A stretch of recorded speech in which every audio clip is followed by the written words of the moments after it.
This is the review for MXGP 2021. At first I wanted to put as much effort into this review as it felt like Milestone put into the game, which isn't very much, but I did decide to do a full review on the game to see if it's worth buying or not, and the short answer is no, it isn't.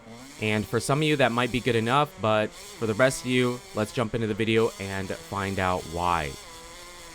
Actually, before we jump into it, I did forget to tell you I did put roughly 20 hours into this game in roughly 3 days. So we played really hard to make sure we knew, get a full opinion on the game and find out everything about it before we did the review.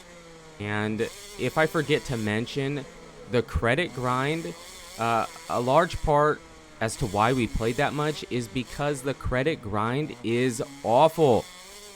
It's terrible. It takes forever, probably because they have a credits multiplier DLC they want to sell, and a time saver, which is ridiculous. These games, especially MXGP, usually has a pretty bad credit grind, but we'll jump into that when we get to the customization, which is what we are going to start the video off. So let's just jump into it and check it out. Okay, so the customization is what we're going to check out first here. This is the data for the rider, and the reason I want to show this is because the font for the name and number is the same as it always is. It's so bad. It's been this way for I don't even know how many different games by Milestone. Why is this the Walmart special? Okay, we're supposed to be riding with the pros, and we have Walmart special font. Not a big deal, but it's a bunch of micro things in this game this year that bother me, and this is one of them. Now, the customization system for the bike and rider is pretty good. It always is, and don't fix something that ain't broke. The system is good. The bike is pretty good this year, similar to how it normally is. The rider, the gear, yeah, if you're new to the game, it isn't bad, but there isn't a ton of gear options, and the ones we have, we've seen in many different games. They haven't added a ton of new stuff, so kind of unfortunate. I feel like the rider side of the customization isn't really that good. The system is good, but the choices aren't that great. And some of the stuff like the boots and the goggles, we don't even have that many options. Now for the bike, you saw you can change the color of different parts on the bike, which is great. It's been like that for a while. The graphics kits aren't very good. That's probably the worst part about the customization. The numbers, you can change the size or where you put it or whatever. The numbers aren't bad, but I do wish we had some different options for the numbers. And then here is the components, the parts on the bike. This is pretty good. Don't have too many complaints here. It usually is pretty good. The only complaint I have is that we have like 1,000 different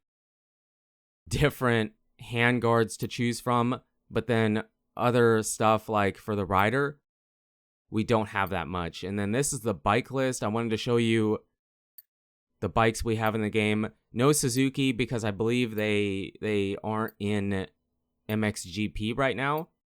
And we do have two strokes. You saw the two strokes gameplay at the beginning. That was the Gas 125. And it does appear that they got the pipes right on the two strokes. The 125 pipe for the 125 and the 250 for the 250. Shocking, but they did. So the bikes, pretty good. And I did want to talk about the AI a tiny bit because that's important, obviously, with the career and just single player and everything. And we do also have some first-person gameplay to show you in this section as well. And I am racing against the realistic difficulty. And the AI is actually pretty tough. On a track that I know really good, I can beat him. Mediumly easy. On a track I'm not that great at, the AI can be really fast, and you can have some great battles and really be immersed in the experience. But The problem I have with the AI is that, yes, they're fast. I enjoy that. They're challenging, and you can have a really good battle with them, but they all of a sudden they'll take a video game line or jump off the track.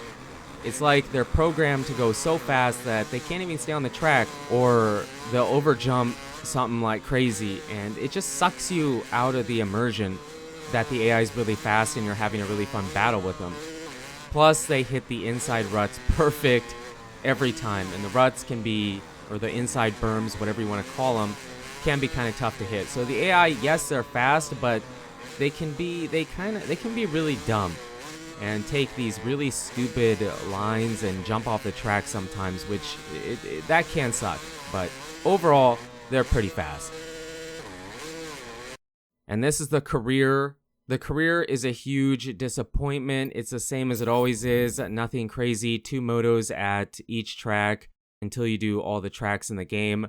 You can sign with different teams, and depending on your player level, you can sign with a better team and earn more credits. The problem with signing with an official team is that you get the gear, but you don't get the helmet. I don't know why it is that way. It's such a, again, why? Why is it that way? Why do I have Monster Energy Kawasaki gear for Team Monster Energy Kawasaki, but I can't have the helmet? Why is it that way? And then the only extra they have in the career is these challenges, and then throughout the career you'll get a text message from somebody challenging you, but it isn't really worth it, and I pretty much declined every single time. So career, big disappointment. Now for the compound. The compound actually, at first I didn't think it was that great, but it's actually pretty cool. You have a bunch of trails that kind of go through the trees here, and yes, I was moving pretty slow, but that's because I didn't know the trail or whatever. So there's a bunch of them scattered throughout the compound. Pretty cool. Nice addition to the game. And they did add enduro. There's at least two different enduro courses you can try out, and they're pretty sweet. This is the bigger course, and it's tough. It can be tough if you try to do it in a realistic way. The toughest part are probably the spools. They can be kind of tough, and it's great. People are asking for it, so they put it in the game, but the physics, it's a motocross game, so the physics don't work great with it, but it's still a really cool feature to have, and I'm sure people will be happy that it's in the compound. And then they have this kind of jump park. They did it in Supercross 4.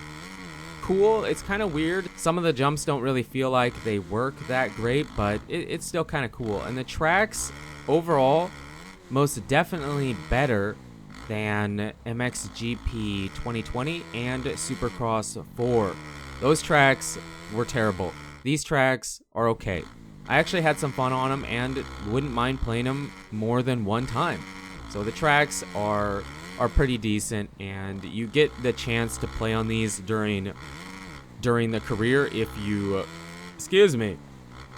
decide to do some of the challenges. So yeah, fun tracks and fun compound overall.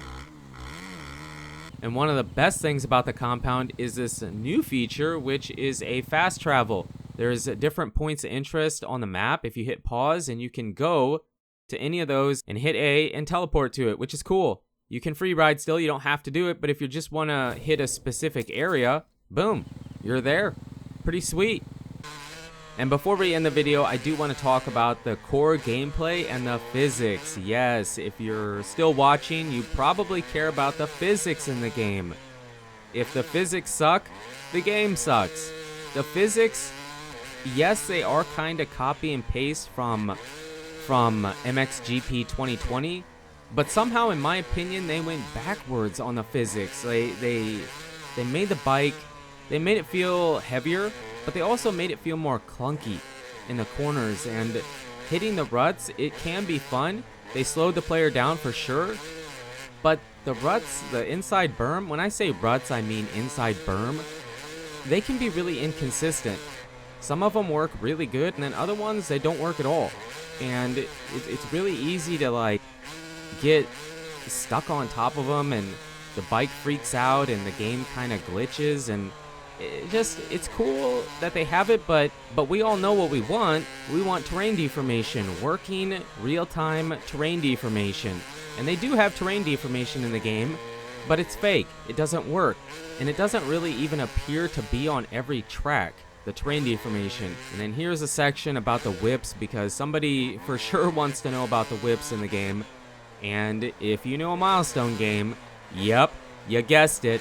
Push the sticks together, pull them apart. That's how you throw a whip in the game. And in my opinion, that is what is hindering this game. If they would get rid of the push the sticks together, pull them apart whip, they could probably make some decent physics or change the physics in the game, and the game would feel different. It would feel like a new game, but they continue to stick with the push the sticks together, pull them apart whip. And I don't know why. It was an okay feature, it was different, but at this point, can we move on from it and do something different? So overall, the physics, in my opinion, aren't even as good as they were last year.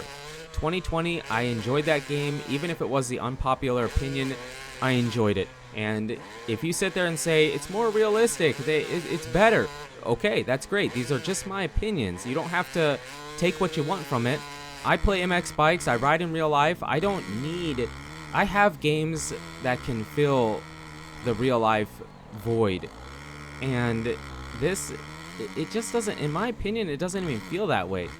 I know Milestone wants to lean more towards realism, and they do. Graphics are great, tracks are great, bikes look great, customization system is good, compound's okay, but the career isn't good, the rider customization isn't that great, the physics are kind of copy and paste from last year, but actually somehow, in my opinion, got worse, and it doesn't feel like they put much effort into this game. I mean, they were already advertising Supercross before this game even came out. It's almost like they knew that they didn't have a great game here, and so whatever, we'll try and get the sales we can and then move on. So whether or not Milestone put a ton of effort into this game and they think it's worth $60 doesn't mean it's worth $60. Go pick up pretty much any MXGP game minus this one and you'll be fine.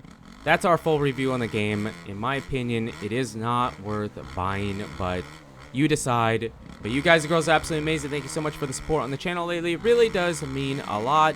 And until the next video, take it easy.